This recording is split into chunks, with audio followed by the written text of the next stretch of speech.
The Great Sleepover Adventure. Linnea stood on the porch, her small blue suitcase gripped tightly in both hands. Her tummy felt like it was full of fluttering butterflies, and the front door looked much taller than usual.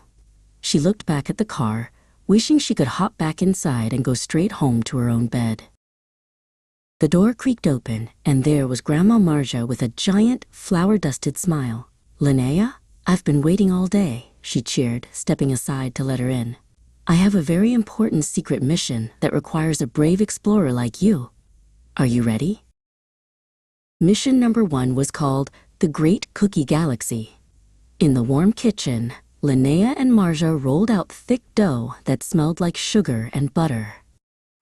Linnea used a star-shaped cutter to create a whole sky of treats, making sure each one had 5 perfect, pointy corners. While the cookies baked and turned golden, Marja pulled out a dusty red book filled with old photographs. She pointed to a picture of a little boy with messy hair wearing a cape made from a kitchen towel. "That was your dad," Marja whispered. "He used to pretend this house was a castle."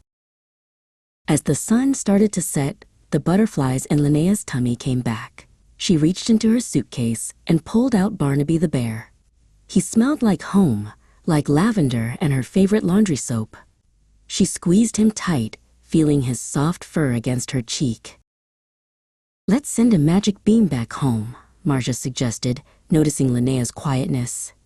They sat together on the sofa and tapped a button on a glowing tablet.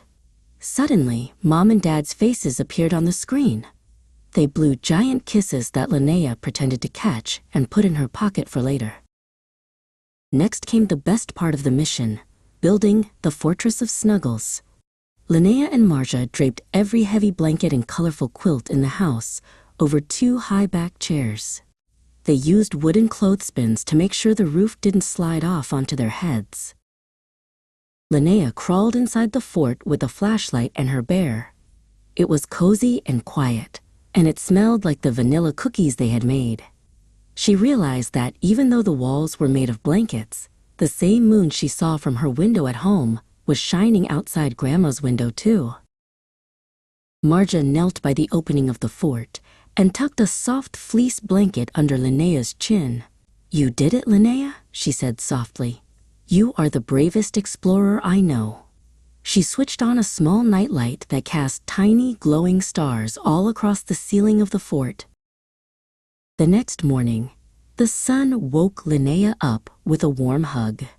She sat at the kitchen table, eating pancakes shaped like hearts and telling Marja all about her dreams. She realized that sleeping over wasn't scary at all. It was just a different kind of adventure with people she loved.